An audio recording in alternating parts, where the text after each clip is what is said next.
Welcome to the Lectionary study for April the 3rd, 2022. The Old Testament lectionary comes from Isaiah, chapter 43, 16 through 21. Most people are familiar with this passage because of the phrase, I am about to do something new. Now it springs forth. Do you not perceive it? I will make a way in the wilderness, rivers in the desert. Do not remember the former things, but consider the things of old. When you first hear this Isaiah passage, especially when it talks about the army and the warrior, and they lie down and cannot rise, and they are extinguished, quenched like a wick, it automatically brings back images of God parting the Red Sea, Moses leading the people across, and then Pharaoh's army being destroyed.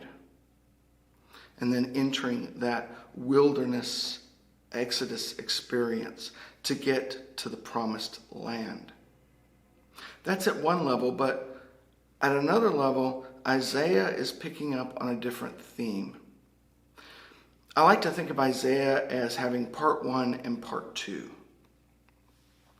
Part 1 deals with the judgment of God upon the current practices of the people in Jerusalem.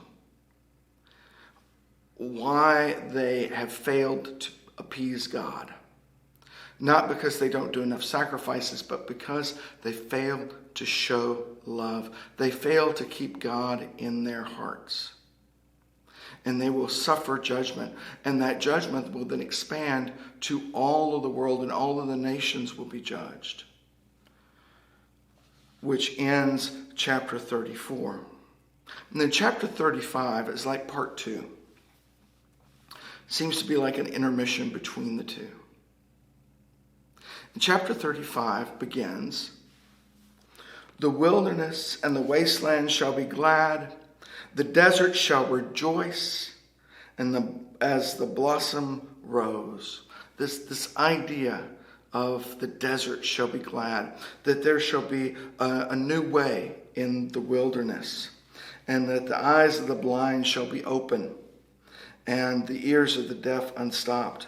For waters shall burst forth in the wilderness, and streams in the desert.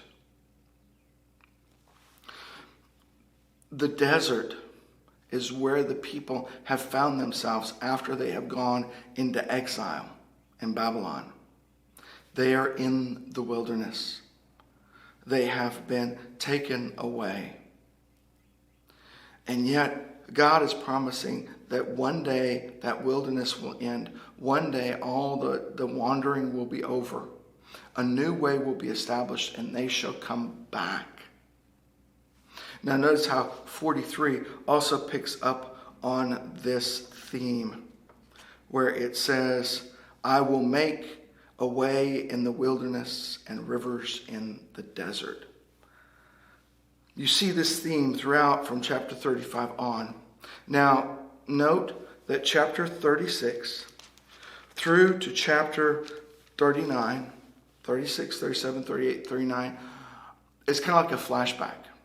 For those that have forgotten how they got here, Isaiah pulls from 2 Kings 18 through 20 and basically inserts it into his book with Hezekiah and the fall of Jerusalem.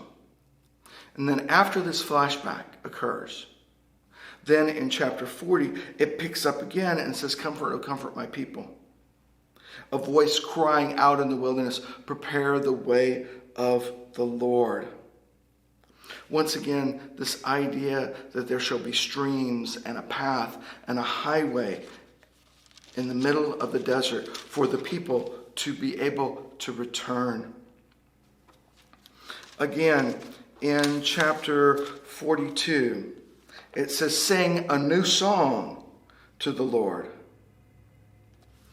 I will make rivers and coastlands, and I will dry up pools, and bring the blind by the way they did not know, and lead them in paths they did not know. Once again, this image of a new way, a new path. Isaiah 43 picks up on this. This whole section is about God's redeeming activity about to occur. In other words, it's about hope. It's about God doing a new thing in the middle of our darkness, our wandering, our desert, where all we can perceive is suffering and exile. God's about to do a new thing. As we approach the end of Lent and go through Holy Week, where the cross looms large, let us not forget that God is about to do a new thing. A resurrection will occur. The Spirit will descend. A path will be made in the wilderness. A straight path that even the blind can see, that leads us back to God. From the cross, through the empty tomb, the way is Jesus. This is why this reading is included here. This expectation of hope, even when facing death.